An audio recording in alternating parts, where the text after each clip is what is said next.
guys, welcome back. Okay, so I was gonna show you guys the deck, right? Because I changed it from the previous build, and then you saw a little replay, and then the test hand video. I'm still waiting for the last few copies of the Dawnwalkers and the Duskwalkers, right? Because like they're just amazing in this deck, like just amazing because they're discard outlets. They give you a tuner. It's just amazing what they provide. So let me just go ahead and lay it out, and then I'll go like a little bit into more detail of the intentions, right, of what they're meant to be doing. So 3 junk synchro, 3 Doppel warrior, 3 Kobold hedgehog, and then you get a 3rd Euro print. See how they're like different? They're different prints. Like this is darker. This is like American print. And then you get more of these. Let's put that behind there. 3 Kobold hedgehog. I was going back and forth whether to keep it or not. I don't know, but like the fact that you're gonna max out the Dawnwalkers, you're always gonna see this, so it just gives you just this presence. Like it's just really good. I don't know. This is like up in the air. Of course, the new card Junk Converter, right? So these are like your primary level 2s that you just utilize with junk and like have like your level 5 synchro setup. This is like consistency basically. Like you discard a tuner, add a synchron monster from your deck to your hand. If you synchro with it, you just recurs a tuner from your graveyard, which is really good. Which is what you want to keep synchro summoning. You don't want to just make one particular thing and you get no value off of the materials. You know, like that's like old school before. Like that's what Dandelion was so good, and it's banned now because you synchro with it and you generate more tuners. You keep bringing it back. You get more tokens, and you keep doing it. It's just facilitating for more extension, which is really good. So these are your main, right?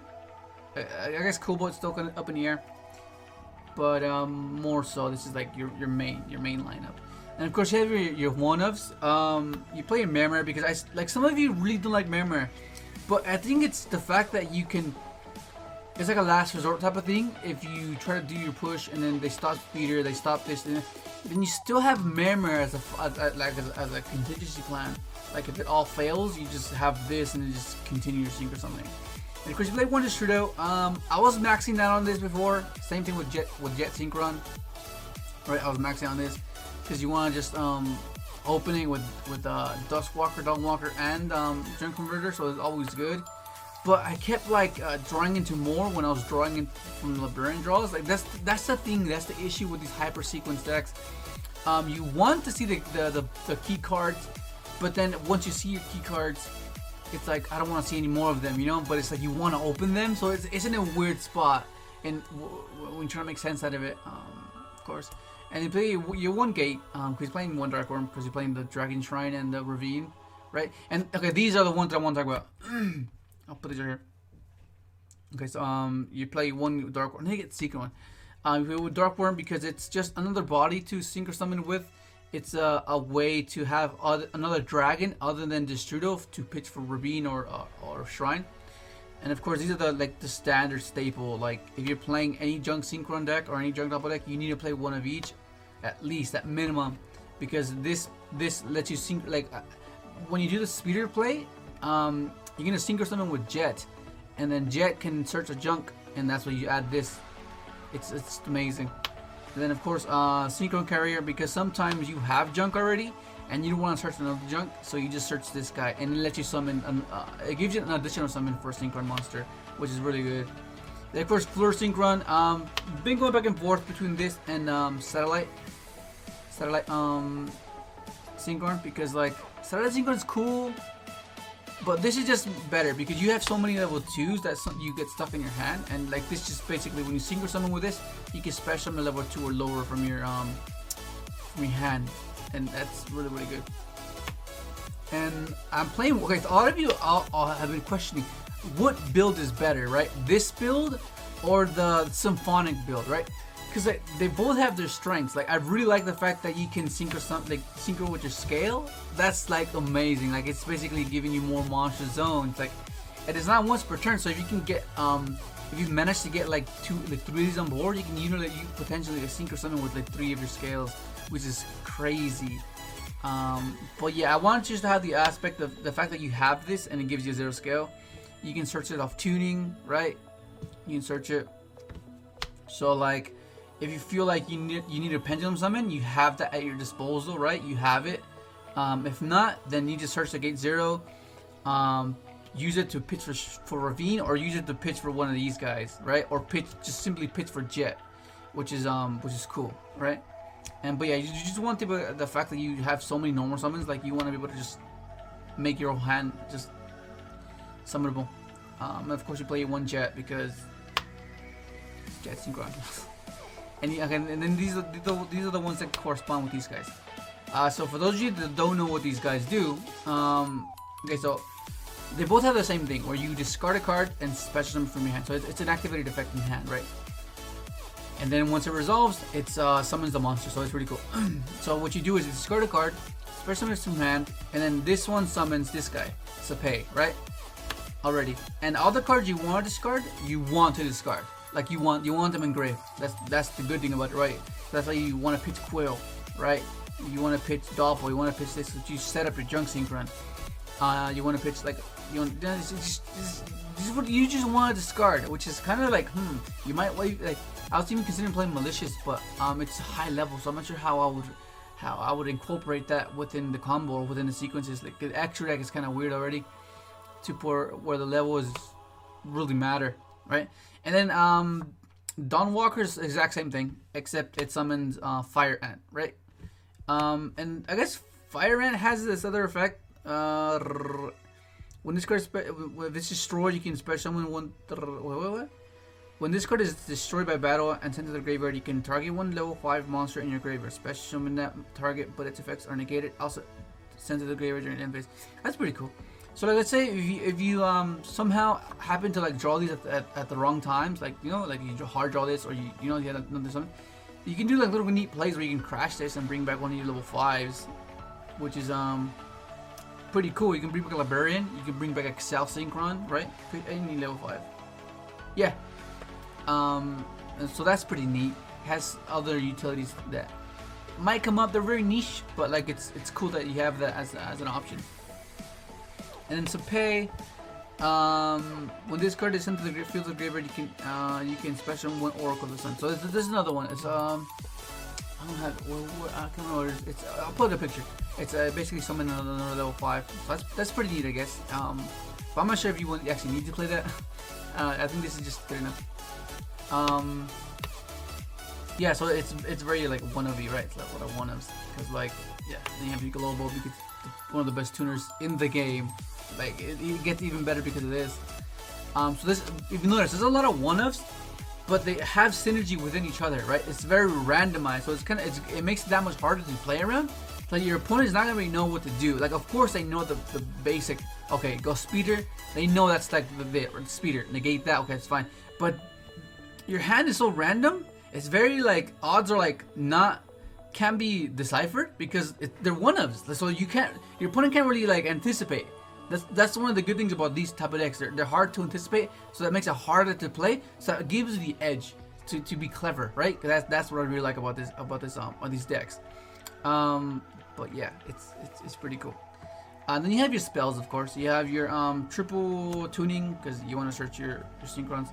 Triple call with the grave because you want to make sure converter resolves. You want to make sure speeder resolves, and yeah. And then Starlight Junction.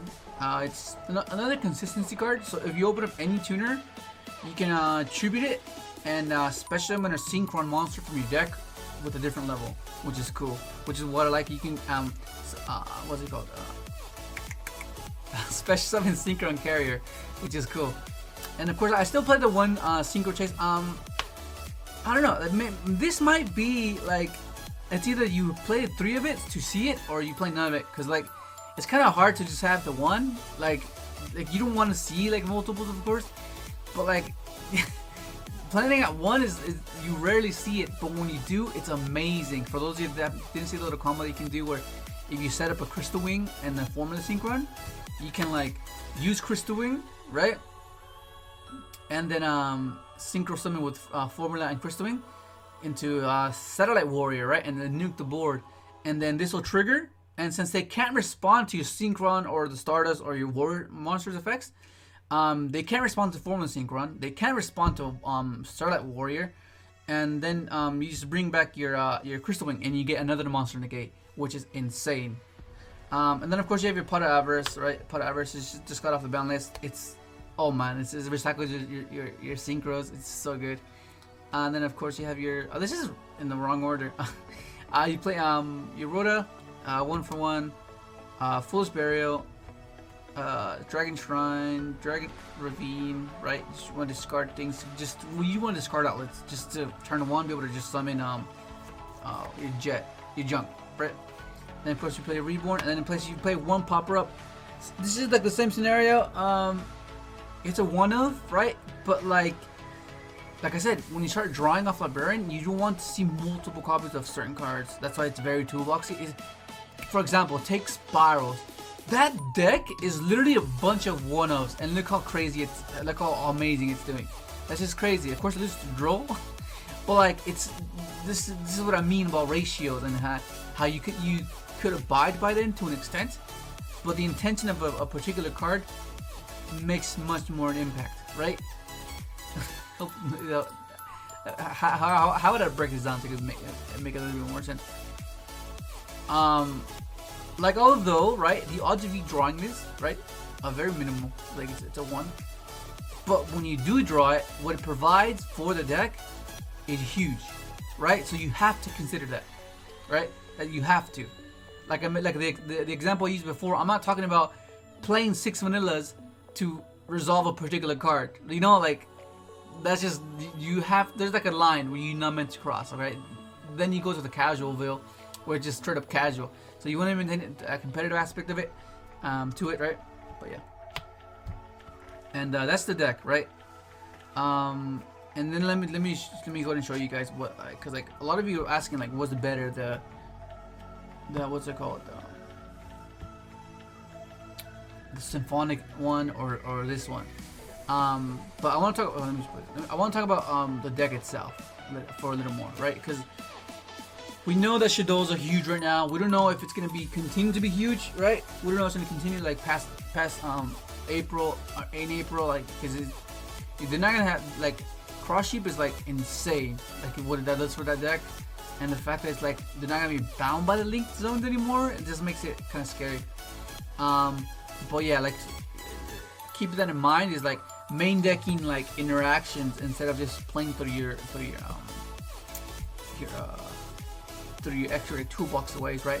Like you want like kind of like blanket effects, right? Like you want like Nibiru, like you want a card that will be certain to get rid of everything, right? So like you just Nibiru their board, and then you don't have to deal with monster effects, or you don't have to deal with an overwhelming board, and you can just proceed to do your regular plays, right? Yeah, either that or like evenly matched, that type of thing. And then hand traps are interesting because they're really good because the Junk Converter. Because Junk Converter makes this card basically have some utility. If you don't use it, if it's dead against a particular matchup, you just use it for your own purpose, right? You use it for Junk Converter. You search for whatever it is that you want.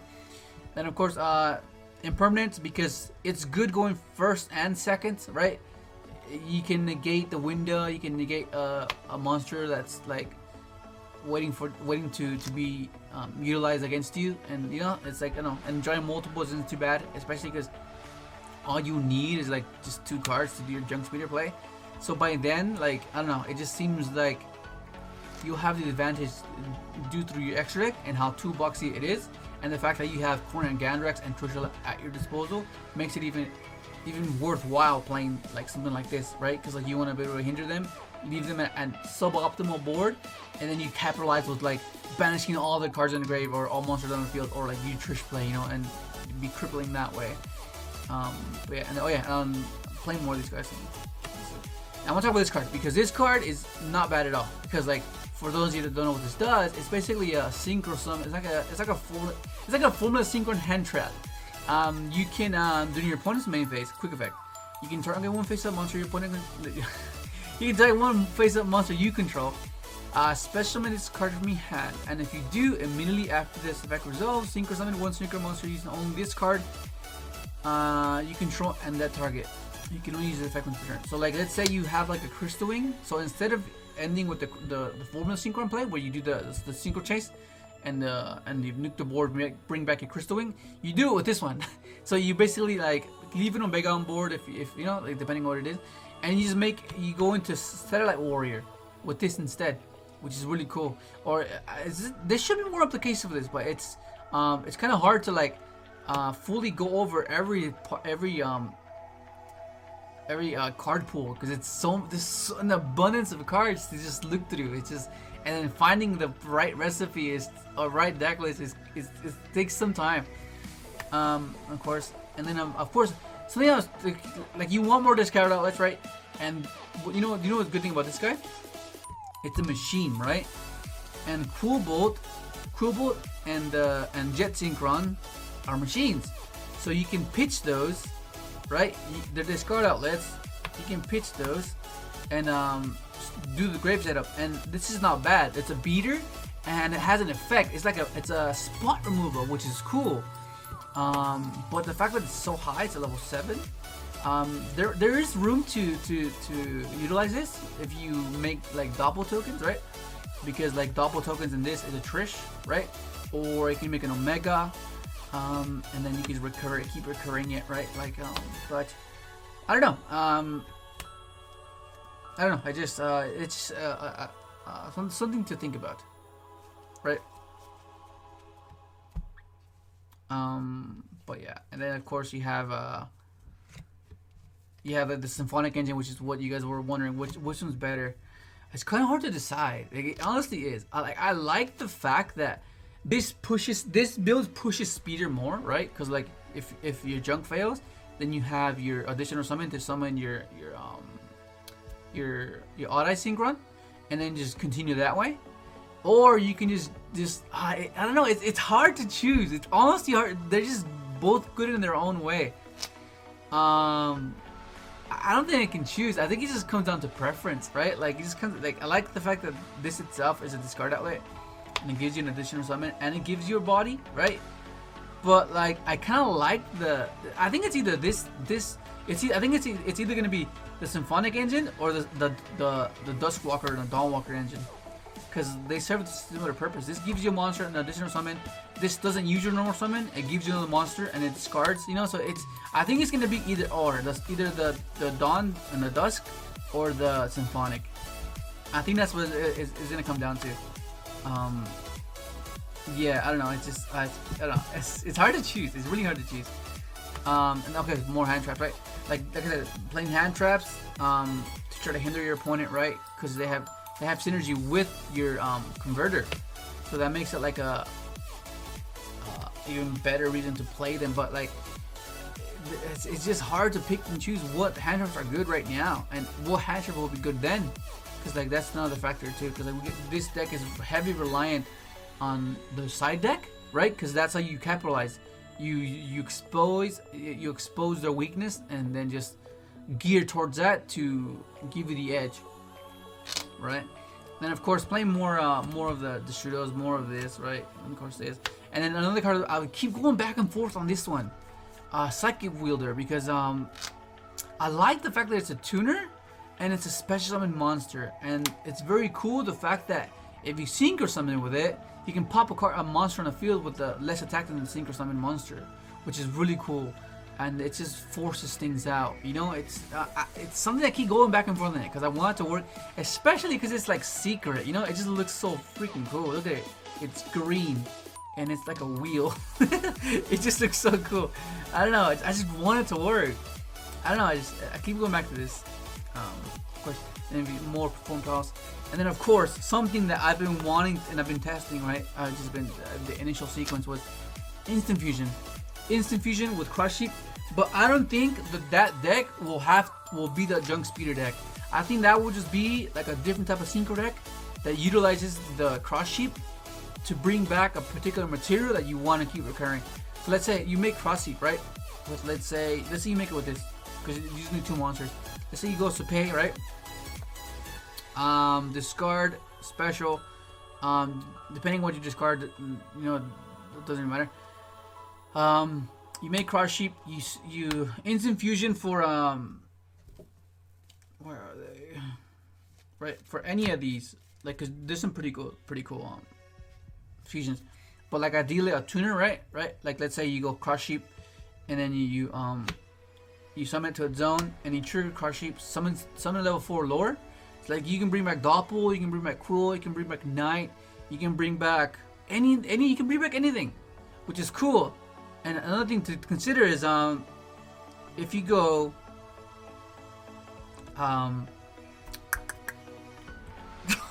drawing a blank. You do the Morganite play where you send Monk, or like you have Monk, open Monk, and discard Monk, you know, and or Ferret, right? Or Ferret. You can bring back the Ferret, right, and then link those away, or if not link them away, whichever way you choose, and trigger the Ferret, and you know, or something along those lines. But like I'm really liking the fact that you can bring back Doppel and then Synchro summon with this. And go into like shooting Riser, not shooting Riser. Is it Riser? I can't remember. Riser. Is it Riser? Pretty sure it's right. Yeah. Shooting Riser. Yeah, Riser Dragon, right? And this becomes any level you want, any level, depending on what it is that you send, right? And you're gonna get tokens, right? And then just extend, and then just see where that takes you. You know, that's another thing I'm considering. And it's very toolboxy. Like you can go instant fusion, take something, bait, force something out, because that's the whole point. That's the name of the game. You want to force your opponent to react to your cards, and kind of like influence the way he uses his their cards, right? And then more of these, right? More performance pals, and then Necro Synchro, and then like I said, just you need things that like get rid of things instead of having to like stress your extra deck out and to like play it out. Like just get rid of backrow easily, and then just continue, and then you use your extra deck to like deal with the rest, you know, and then reboot, because there's a lot of crap decks. And something I was considering is Necro Synchro. It's pretty cool too, because you can like if you send these to the grave, this and Sapai, you can summon Stardust Charge Warrior, right? Which is really cool. Or just summon Cipher. Cipher? Yes. But yeah, this is something to think about, because it's like I'm just breaking it down of what cards are viable, what cards are not viable, right? This is generically the one that most people would be most familiar with, because they're hand traps, right? And everyone knows these already. But like to be obscure and trying and figuring out what is the best line of play, because that's what you want. You want to be optimal. But for that to happen is you have to kind of see what the format is, and understand that what weaknesses you can exploit, because that's how you capitalize on it, right? That's why games 2 and 3 are very important for these type of decks, because you know that, okay, now that I know what I'm facing, I know exactly what to do, and I know exactly what to gear towards to like exploit that weakness and utilize it to the full advantage. The extra deck for that thing, right? You guys want to see the extra deck? The extra deck didn't really much change. It's pretty much the same thing. Yes, not in order. Crap, forgot to put it in order. My God, speeder. Right. Okay.